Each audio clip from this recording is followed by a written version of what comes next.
Next up, we're going to tackle the alarming rise in plane crashes and what experts say is behind this disturbing trend, which we've titled Flight Risk: Uncovering the Truth Behind Recent Plane Crashes.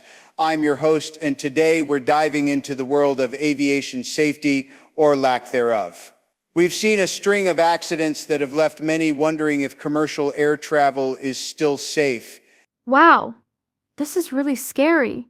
I mean, I've been on a plane like twice in the past month, and now I'm freaking out. So, what's going on? Is it just a coincidence, or is there something more sinister at play? Well, let's take a look at the numbers.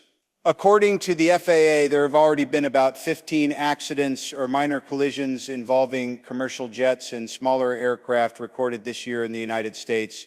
And if we look globally, 2024 was the deadliest year for aviation since 2018, with around 300 fatalities. That's a lot. I had no idea it was that bad. What do you think is causing this increase in incidents? Is it just human error, or is there something more to it? Great question. Experts point to several factors, including the human factor, pilot and air traffic controller errors, fleet fatigue, infrastructure and maintenance issues, and extreme weather conditions. But one thing that really stands out to me is the age of these aircraft. I mean, we're talking about planes that have been in operation for decades. Decades? That's insane.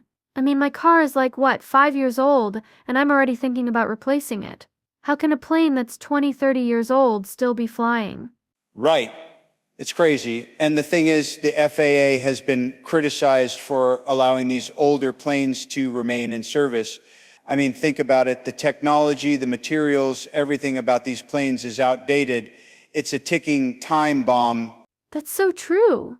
I was just reading about this small plane that crashed in São Paulo, and it was like 30 years old or something. And the impact caused an explosion, damaging several vehicles. It's just heartbreaking. Don't airlines have some kind of maintenance schedule or something to prevent this?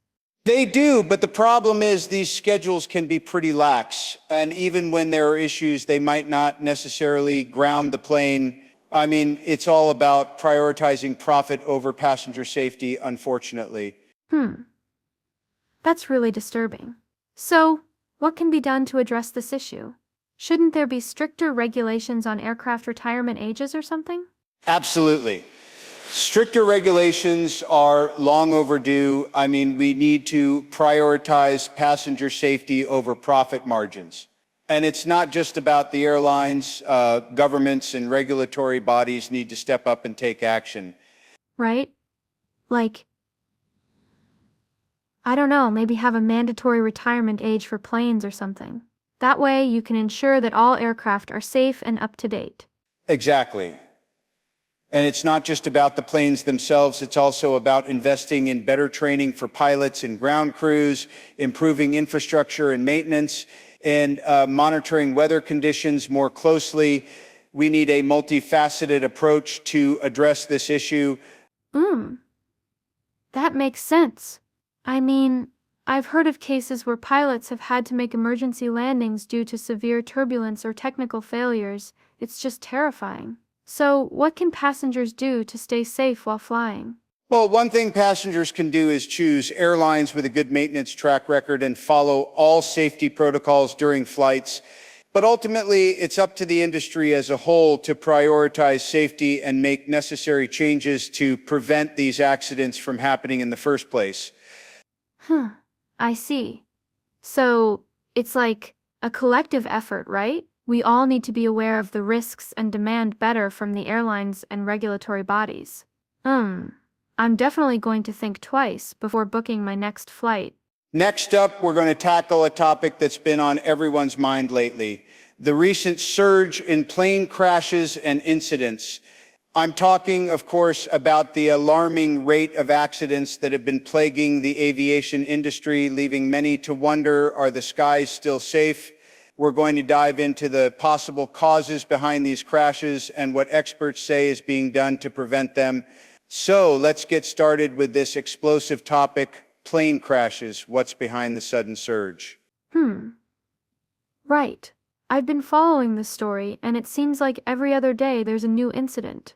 I mean, what's going on? Is it just a coincidence? Or is there something more to it? Well, according to the U.S. Federal Aviation Administration, there have already been about 15 accidents or minor collisions involving commercial jets and smaller aircraft recorded this year in the United States. And if we look at the reasons behind these accidents, we can see that they vary from human error to technical failures. Okay. So it's not just one thing? I was thinking maybe it was just like a particular type of plane or something. No, it's a combination of factors. Experts point out that the human factor, pilot, and air traffic controller errors continue to be one of the main causes of accidents. And then there's fleet fatigue. 90 aircraft have been in operation for decades, increasing the risk of mechanical failure. That makes sense. I mean, if you think about it, cars can last for a long time, but planes are way more complex. So, it's like, how do we know when it's time to retire them? Exactly. And that's where infrastructure and maintenance come in. Delays and reduced investment in airports and aircraft can impact safety. Plus, extreme weather conditions have been more frequent, increasing the risk of incidents. Right. I've experienced some crazy turbulence on flights before. It's like you're just sitting there and suddenly the plane drops or something. It's terrifying. I know what you mean.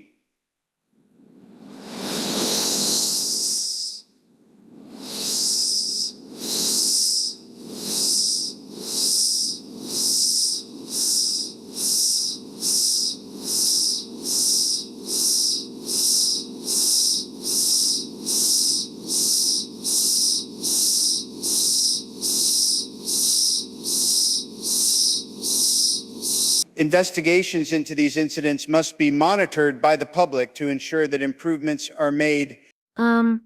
Wait. So, you're saying that even though there have been more incidents, flying is still safe? That's right. According to Bloomberg data, 2024 was the deadliest year for aviation since 2018, with around 300 fatalities globally. However, this number is still low when compared to the total volume of flights carried out. Okay, I think I'm starting to understand.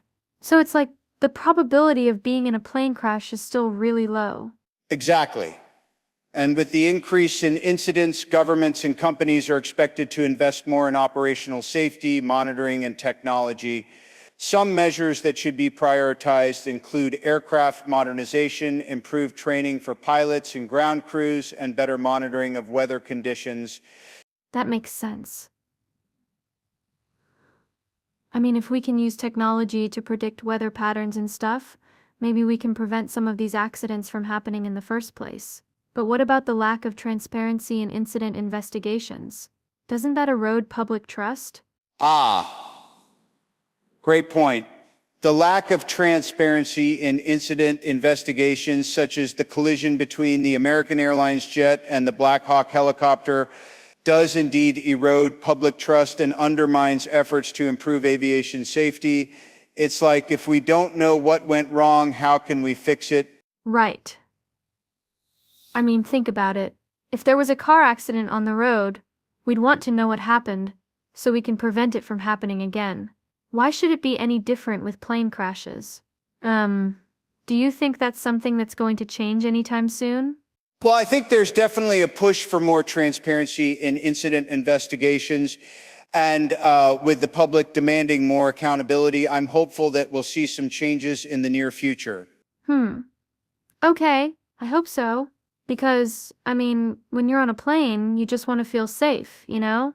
You don't want to be worrying about, oh no, is this plane going to crash?